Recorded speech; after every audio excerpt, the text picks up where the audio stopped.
வணக்கம். உங்களோட பேசிட்டு இருக்கிறது ரெஜிலின் சுந்தர். வாழ்வில் உயர்ந்த லட்சியங்களை அடைவதனாலும் சரி, நம்மை சுற்றி இருப்பவர்களை மகிழ்ச்சிப்படுத்துவதனாலும் சரி, இந்த நல்ல பண்புகள் உடையவர்களுக்கே இவை அனைத்தும் சாத்தியமானதாகும். நன்றிக்கு வித்தாகும் நல்லொழுக்கம் தீயொழுக்கம் என்றும் இடும்பை தரும் என்கிறார் திருவள்ளுவர். ஆகவே நல்வழியில் நடப்பதனால் மன திருப்தியுடன் நம்மால் இங்கே வாழ முடியும். வாழ்க்கையில் வெற்றி தோல்விகளை தீர்மானிப்பது ஒரு மனிதனிடம் இருக்கும் பணமோ அல்லது பிற செல்வங்களோ அல்ல, அவனது உயர்ந்த குணமும் அதனால் அவன் பிற மனிதர்களிடம் எவ்வாறு நடந்து கொள்கிறான், அதன் மூலம் அவன் இந்த சமூகத்திற்கு எத்தனை நல்ல விஷயங்களை செய்தான் என்பதை பொறுத்தே வாழ்வின் வெற்றியானது தங்கியிருக்கிறது. நல்ல எண்ணங்கள் உடைய மனிதன் நிச்சயமாக வாழ்வில் வெற்றி பெறுவது நிச்சயமாகும். நமது குழந்தைகளை நாம் நல்ல ஒழுக்கத்தோடு வளர்க்கும் போது அது அவர்களுக்கு மட்டுமல்லாது இந்த சமுதாயத்திற்கும் பெற்றோர்களாகிய நமக்கும் அவர்களுடைய நண்பர்களுக்கும் மிகச்சிறந்த எடுத்துக்காட்டாக வாழ்ந்து காட்டுவார்கள். மற்றவர்களையும் முன்னேற்ற பாதையில் அழைத்து செல்வதற்கு உங்கள் குழந்தைகள் நிச்சயமாக உதவி செய்வார்கள். 17 வயதிற்கு முன்பாக குழந்தைகள் எத்தனையோ தவறுகள் செய்வதை நாம் செய்திகள் மூலமாக பார்க்கிறோம். இப்படிப்பட்ட தவறுகளுக்கு பெற்றோர்களும் காரணம் என்பதை நாம் புரிந்து கொள்ள வேண்டும். குழந்தைகளை வளர்ப்பதற்கு சாணக்கியர் கூறும் 10 நெறிமுறைகளை இன்று பார்ப்போம். சாணக்கியரின் முதல் நெறிமுறை: பெற்றோர்கள் தங்கள் குழந்தைகளுக்கு நல்ல கல்வியை கொடுக்க வேண்டும். நல்ல கல்வியை வழங்காவிட்டால் பெற்றோர்கள்தான் பிள்ளைகளுக்கு முதல் எதிரி என்று சாணக்கியர் சொல்லுகிறார். கற்கை நன்றே கற்கை நன்றே பிச்சை புகினும் கற்கை நன்றே என்ற திருக்குறளை நாம் மறந்துவிடக்கூடாது.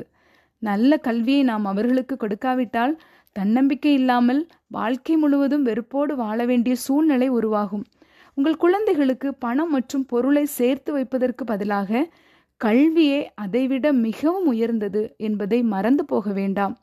சாணக்கியரின் 2வது நெறிமுறை: உங்களது குழந்தைகளை அதிகம் கொஞ்சுவதும் தவறு, அதிகம் கோபப்படுத்துவதும் தவறு.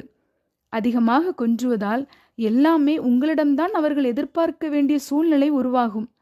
சுயமாக நானே செய்துவிடலாம் என்னும் நம்பிக்கையை அவர்கள் இழந்து விடுவார்கள்.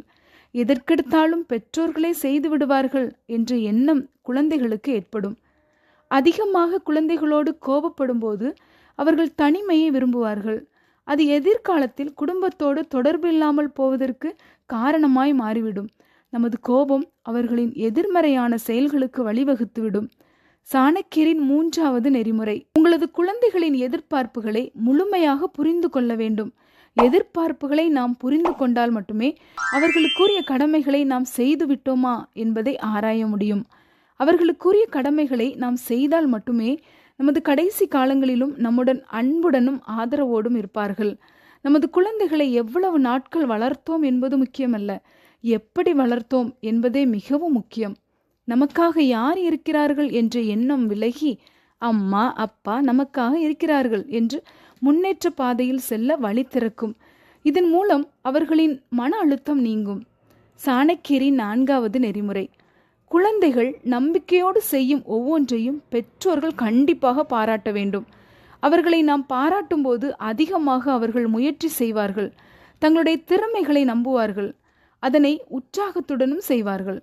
இதன் மூலம் பெரிய வெற்றிகள் அவர்களுக்கு கைகூடுவதற்கு நாம் படிக்கற்களாய் இருக்க முடியும். பாராட்டுதல் எப்போதுமே ஒவ்வொருவரையும் உற்சாகப்படுத்தும். சாணக்கியரின் 5வது நெறிமுறை: தன் முயற்சியில் உங்கள் குழந்தைகள் தோல்வியடையும் போது தோளில் தட்டி கொடுங்கள். இது அவர்களுக்கு நாம் தோற்றுவிட்டோம் என்னும் நினைப்பை மனதிலிருந்து எடுத்து போடும். திரும்பவும் முயற்சி செய்வதற்கு தூண்டுகோலாய் அமையும். இதன் மூலம் தோல்வி அடைந்து விட்டோம் எனும் மன அழுத்தம் குறையும். சுய நம்பிக்கையும் அவர்களுக்கு உருவாக்கும். இதன் மூலம் இத்தோல்வியை அடுத்த முயற்சியின் மூலம் வெற்றியாக்கி காண்பிப்பார்கள். சாணக்கியரின் 6வது நெறிமுறை: குழந்தைகளின் வயதிற்கேற்றால் போல் நாம் அவர்களிடம் நடந்து கொள்ள வேண்டும். 10 வயது வரை அவர்களை அன்போடு பராமரித்து கொள்ள வேண்டும்.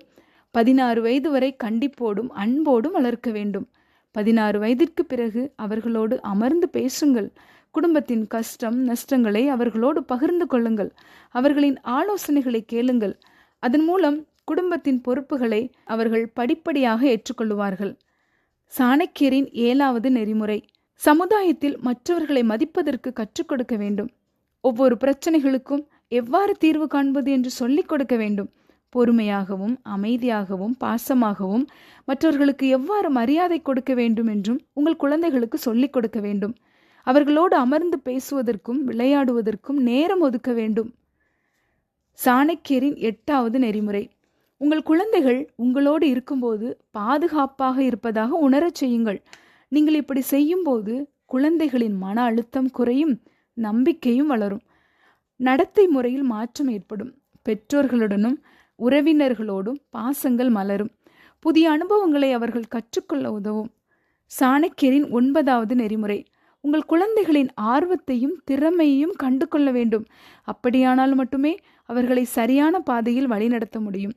அதன் மூலம் அவர்கள் திறமைகளை மேம்படுத்துவதற்கு வாய்ப்புகளை பெற்றோர்கள் உருவாக்கி கொடுக்க வேண்டும்.